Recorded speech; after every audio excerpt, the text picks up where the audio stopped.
देश के हर क्षेत्र में आज नारी अग्रणी है। देश के हर क्षेत्र में आज नारी अग्रणी है। प्रतिभा पाटिल हो या फूलबासन भाई यादव, देख लो, देश के सिरोरेखा पर खड़ी है। The hand that rocks the cradle rules the world. यह सिर्फ एक कहावत ही नहीं, बल्कि इस कहावत को चरितार्थ कर दिखाया है फूलबासन भाई यादव ने। नारी शक्ति की जीती जागती तस्वीर, साहस, जज्बा, जुनून, संघर्ष और कर्मठता की प्रतिमूर्ति। फूलबासन भाई यादव का जन्म 5 दिसंबर 1969 को छत्तीसगढ़ राजनांदगांव जिला के सुकुल दहियान गांव के एक गरीब परिवार में हुआ था।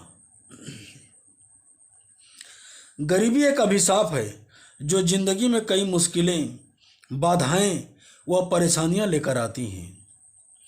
6 साल की उम्र में छुरिया में मामा के छोटे से चाय की दुकान में क्लब प्लेट धोने का कार्य करने वाली फूलबासन भाई यादव को 2 वक्त की रोटी नसीब नहीं होता था। भूखे बच्चे जब माँ बाप से भोजन मांगते तो उनके माँ बाप स्वयं रोने लगते और बच्चों से कहते, बेटे आज सो जाओ, तुम्हें कल भोजन देंगे। बचपन से ही फूलबासन बाई का स्कूल जाने तथा पढ़ लिख कर अच्छा पैसा कमाने को सोचती थी, पर उसके माँ बाप कहते थे, बेटे हम गरीब 2 वक्त की रोटी नहीं दे पा रहे हैं, तुम्हें स्कूल कैसे भेज सकते हैं, और वैसे भी तू लड़की है, पराई घर जाकर चूल्हा ही फूंकेगी।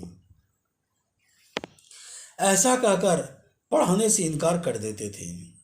पर फूलबासन बाई के पढ़ने की ललक को देखकर ड्राइवर और कंडक्टर, जो कि उनके चाय की दुकान में चाय पीने के लिए आते थे, उन्होंने फूलबासन बाई को स्कूल भेजने के लिए मिलकर पुस्तक, कपड़ा और पेन की व्यवस्था कर दी।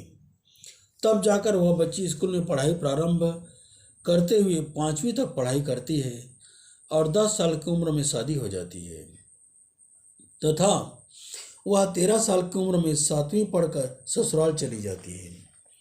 ससुराल में अपने पति के साथ दूसरों के गाय बकरी चराने जाती है। वहाँ भी पापी गरीबी इनका पीछा नहीं छोड़ती है। दिन भर काम करने के बाद भी भूखा सोना पड़ता था। 20 वर्ष की उम्र में इनके 2-3 बच्चे हो जाते हैं। उन बच्चों को भी 2 वक्त की रोटी के लिए लालायित रहना पड़ता था। दिन भर काम करने के बाद भी पति पत्नी भूखे रहते थे तथा बच्चों को खिलाने के लिए गांव में घर घर जाकर शाम को भोजन मांगकर बच्चों का पेट भरते थे। ठीक ही कहा है, गरीबी एक अभिशाप है, खिलती हुई बगिया को वीरान बना देती है। गरीबी एक अभिशाप है, खिलती हुई बगिया को वीरान बना देती है। पर गरीबी भी जरूरी है दोस्तों, क्योंकि गरीबी भगवान का पहचान करा देती है।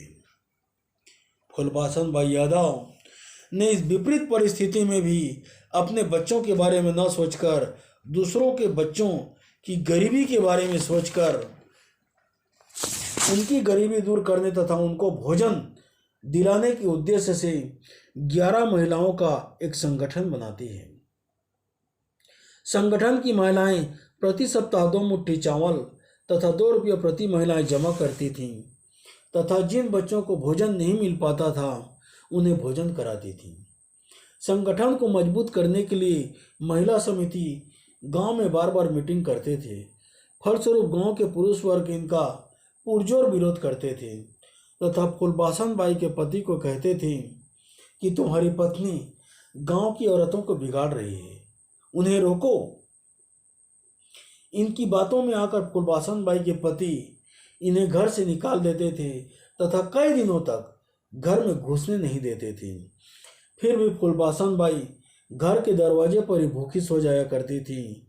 महिला समूह द्वारा गांव में साफ सफाई का अभियान चलाया जाता है, जिससे गांव साफ और स्वच्छ हो जाता है।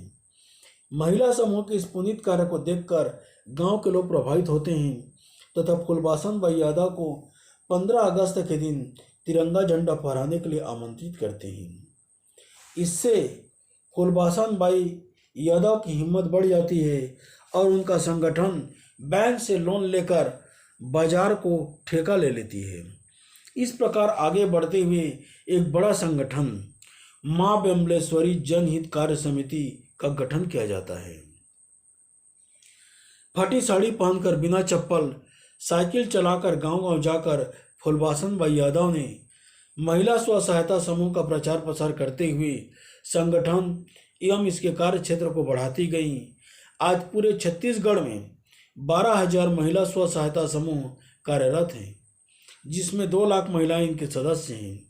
आज इनका संगठन विभिन्न प्रकार के सामाजिक कार्य जैसे स्वास्थ्य, शिक्षा, स्वच्छता, समाज सुधार, नशा मुक्ति, बाल विवाह की रोक, बालिकाओं की पढ़ाई जैसे अनेक कार्य करते हुए अनेक प्रकार के अवार्ड सम्मान प्राप्त करते हुए पद्मश्री जैसे बड़े सम्मान प्राप्त कर चुके हैं। इनका संगठन महिलाओं को आत्मनिर्भर बनाने के लिए उन्हें सिलाई बुनाई की ट्रेनिंग तथा पार्लर, मेहंदी जैसे अनेक प्रशिक्षण निःशुल्क प्रदान कर रही हैं। आज जिला कलेक्टर को भी सामाजिक सुधार जैसे कार्यक्रम संपन्न कराने के लिए फूलबासन बाई यादव के मार्गदर्शन की जरूरत पड़ती है। फूलबासन बाई यादव की इस पुनीत कार्य को मैं इन पंक्तियों में सलाम करता हूँ। नारी अब बेचारी नहीं वह सुकुमारी है। गए जमाना जब कहते थे नारी का नाम लाचारी है। पुरुषों का संबल अब उनमें शेर की ताकत रखती हैं। पुरुषों का संबल अब उनमें शेर की ताकत रखती हैं। फूलों के स्वाद को छोड़ कांटों के स्वाद को चखती हैं। आँख उठाया जिस दुश्मन ने उनकी जाने जाती हैं। आँख उठाया जिस दुश्मन ने उनकी जाने जाती हैं। इन्हें नहीं खिलवाड़ समझना, ये झांसी की रानी है, ये झांसी की रानी है। Thanks for watching the video. Please like, share and subscribe it.